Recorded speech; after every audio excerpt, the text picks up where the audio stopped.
That was an absolute shambles. I'm going to try and do a match review now, but I've got to say, this is going to be permeated by other things because I'm just worried about the club, full stop. So I'll do a bigger video about that tomorrow. We'll try and stick to the match, but there's no way that you can review what's just happened there without talking about the bigger picture at West Ham. But I'll try and stick to the match. Let me just deal with the goals. West Ham had lost 3-0 to Sunderland. Well done, Sunderland. The stadium was amazing. They've done really, really well. But West Ham have got big problems. Big problems. Relegation-type problems if this is not sorted out immediately. We have not fixed any of the problems last season. It was very clear that there was a lot wrong last season. It was very clear that particularly teams like Tottenham and Manchester United were not going to finish below us again, which put us firmly and squarely right down with the bottom teams. And if the teams that were promoted ended up doing better business than we were going to do, then we're going to be in a relegation fight. It's as simple as that. The club, I've been saying over the last few days, it's really, really difficult for us to get midfielders who are better than what we've got. That's a major problem for us because other teams have got midfielders who are better than what we've got. You cannot allow your rivals to buy players that are better than you and then expect to beat them. And that's what's played out today.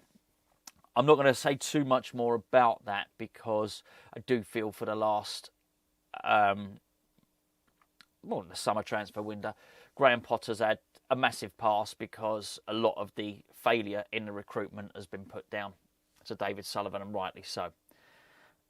But there were tactical failings today, and we've got problems and on the pitch, and they're very much in this game down to Graham Potter. We actually controlled a lot of possession in that game up until the point where we conceded the first goal in the 61st minute. But there's a lot of side-to-side football that just doesn't go anywhere. We find it very, very hard to attack teams down the middle. That's been the case for a little while. If we don't attack down the flanks, then we've got a problem. And our attacking down the flanks is going to be much diminished this season because Jarrod Bowen ain't playing out there. Actually, Bowen and Fulker did all right. I thought they showed some promise. I think they're a partnership that's getting better. But there were major problems. And ironically, I thought our best two players today were Todibo and Guido Rodriguez, which is damning in many respects. Well, firstly, because they were both substituted. And I think people were so concerned about Rodriguez being selected, and I was one of them, by the way. Actually, I was watching a game. I was thinking he's the least of our problems. He actually was all right. We have this sort of side-to-side way of playing which just does not penetrate the opposition at all. That was pretty basic to counter, and that's what Sunderland did. Sunderland sat back and they waited and they picked us apart. The goals were horrendous, really. First goal from Mayenda. He outjumped. He outjumped Nathan Gerd. Nathan Gerd's whatever he is, 6'2" centre back or whatever. He was outjumped. The ball seemed to go in slow motion into the goal. Could the goalkeeper have got across and done better? Don't know. It just did seem to go in slow motion, though. I mean, what a debut for the goalkeeper, by the way. He got the start. I guess that was good. He's definitely better with a ball at his feet. I say that. That's good. But, 3 goals on your debut. I'm just coming to the conclusion now it almost doesn't matter. The component parts, it's like we always say, you're just moving the chairs around on the Titanic, really. There's so much wrong with the club, and that's why I say it's been very, very difficult for me to do this review without referring back to that stuff. And I do think with a lot of this stuff, people sometimes want one person to pin the blame on. And I said it before, I said it with Tim Stighton. Almost people are looking for one pantomime villain. It's this binary thing. It's almost like, well, what's the problem? Is it David Sullivan or is it Graham Potter? Is it, it could be all of them. It quite possibly is. The second goal, Ballard.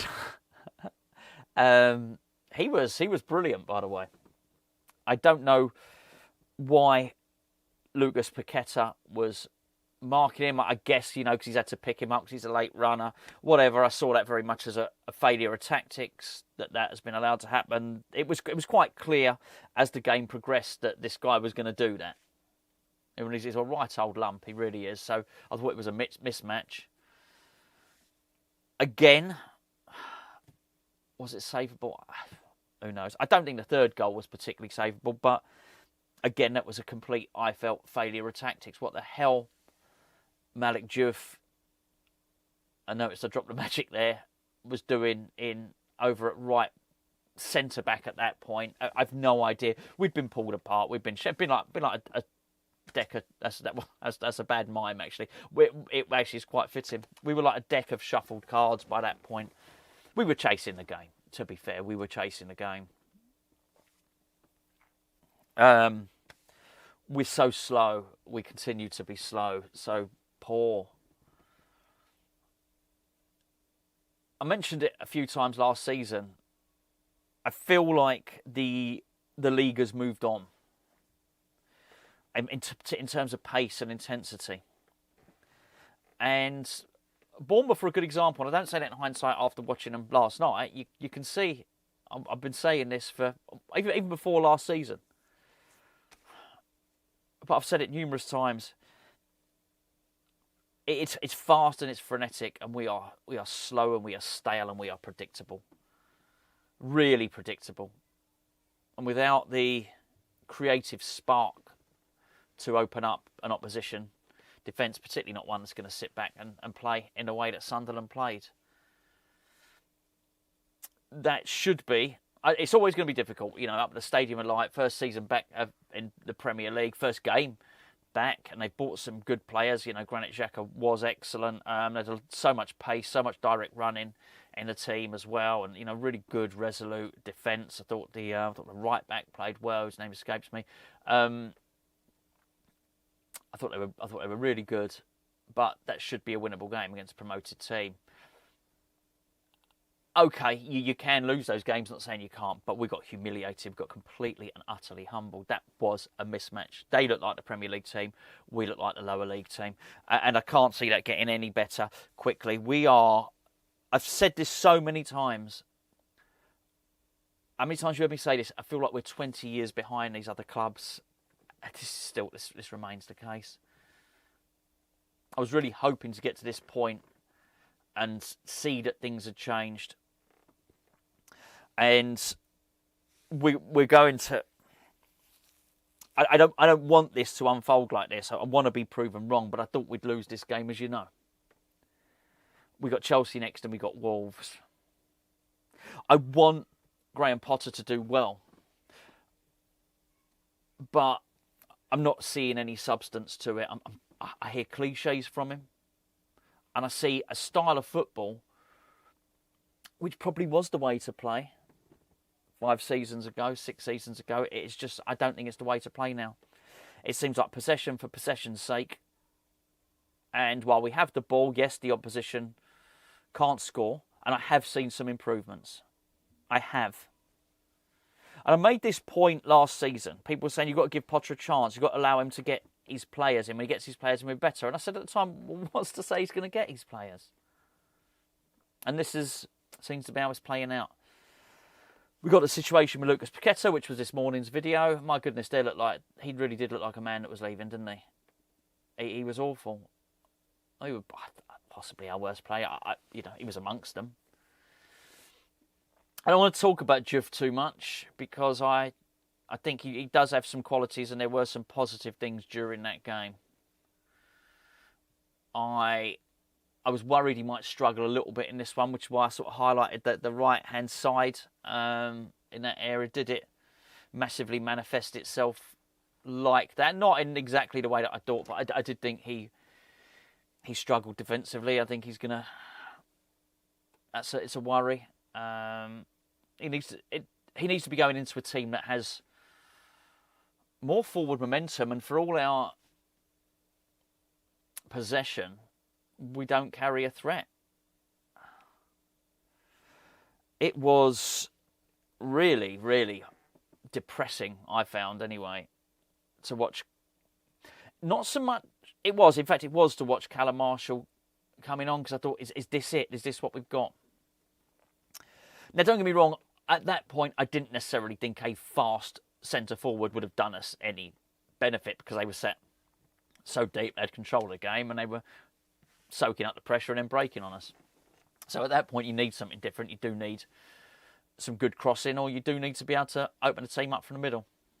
We had nothing. We had no threat. We were easy. That Sunderland are probably thinking, well, it's Premier League, like, it's easy. Well, it's not as easy as that. That's just and they'll find that out, because there's possibly not another team who are as bad as us. We spent a lot of last season saying, I wonder if there are 3 worse than us. Graham Potter's going to be immediately under pressure. I've never fancied him, by the way, as West Ham's manager, and I still think we went for the cheap option. I still would put the blame firmly and squarely at the board, because he's not really been supported.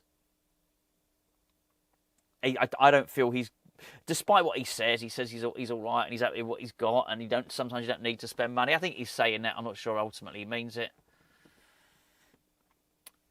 But I'm far from convinced. I just feel like I've had it's not even reset. I just feel like it's been paused. The end of last season was paused, and we've just pressed play again, and I've not seen anything different. Okay, yeah, we got a new goalkeeper in there. Yeah, we got a new left back, but I'm not really seeing anything different. This is more of the same. The problems that we had last season have not been fixed. The midfield is awful. As I say, I don't wish to heap any undue criticism on Rodriguez. He was better than I expected. I actually thought he had a good game. In fact, we were much worse than he went off. When he went off, but it shouldn't be that. It should not. That should not be the case. We needed to go and buy a striker, and we haven't done it. So we're in big trouble now. Oh man, I should probably I just going to have a look at the team, the lineups here a second, just in case there's anyone I feel like I've missed out in terms of talking about them. Look, Kilman got nutmegged early on. Hermansen did do a good save early on. Kilman got nutmegged. I thought Kilman was pretty damn good in the air. I thought Stebo was really, really good. I just, there's a lot wrong. We do have some good players. There's a lot wrong. I felt that don't get me wrong, he was out jumped for that header, and it was not good at all. But I did feel he was trying to almost nurse Juff through the game. It's hard for me to talk through this and try and pick out positives. I thought the substitutions were desperate. They were desperate. Callum Wilson, Thomas Souček, Andy Irving. Souček on with no real hint of scoring. We look old. We look stale. I know some people are going to say, it's an overreaction, mate. It's not just about this one game. I know I do ordinarily keep these reviews to one game. I do. I'm finding that hard now, as it doesn't feel like I'm just assessing it with one game, but like I'm using evidence from last season. And if anyone, you know this anyway, because everyone harks back to the Avram Grant pre-season. West Ham did pretty well in pre-season. Sunderland did crap. And then, so look at that. Look at that there. Right, I'm going to upload this video. I'm fuming. I'm absolutely fuming. And I probably will calm down, but the trouble is when I calm down, I'll probably try and analyse what's going on with a more cerebral look at it, and it's still not going to look good, because it's not like I'm going to calm down and think, oh, okay, this is great. Well, we are. It feels like mismanagement of the highest level. The highest level. And it's a major concern. It is a major, major concern. I said a couple of days ago on a video, I haven't... I quite like transfer windows, normally enjoy them. I can't remember the last one that I felt this melancholy and depressed about. I also can't think too many times we've done the first game of the season. I thought we are bang in trouble, but both of those things, I think that now there would need to be a massive. Yeah, maybe this could be something. Maybe this is the slap round the face that everybody at this club needs. Say, right, we better sort this out now. I tell you what, I don't want to hear that crap that normally comes from the club at this time. I don't want to hear talk. I don't want to hear the 3-game stuff on Potter. I don't want to hear about Potter's future. I want us to get players in. I want us to get good players in. And it needs to be done. And if the bad form continues, I don't want to hear about our Potters under pressure. We need to stop doing things for cheap. Apparently, we've got £200 million worth of resources there to draw on. We probably need to start doing that. We probably need to start spending, and we probably need to keep something in reserve if we need to switch managers at some point, because we are. And I understand that's sensationalistic, but there was stuff happened in that game where we looked clueless, absolutely clueless, and it's entirely plausible after that to be unhappy with the coach and the ownership, and I'm both after that. I am both. Anyway, I'm gonna go. I joined tomorrow. There's boxing on tonight. So that's something looking forward to that. So yeah, if you're watching the boxing, enjoy the boxing. Leave your comments below. Have a vent. You might feel a little. Ordinarily, I feel a bit better when I don't. So leave some comments below. Might make you feel a bit better. Have a little chat with one another. Just remember, it's no one's fault in the chat what's gone on. So everybody is as frustrated as one another. Very, very hard to pick out positives from that game. Anyway, right, I'm rambling on. You've probably got other things you want to be doing that are on West Ham with your evening now. As I say, if you watch the boxing, enjoy it.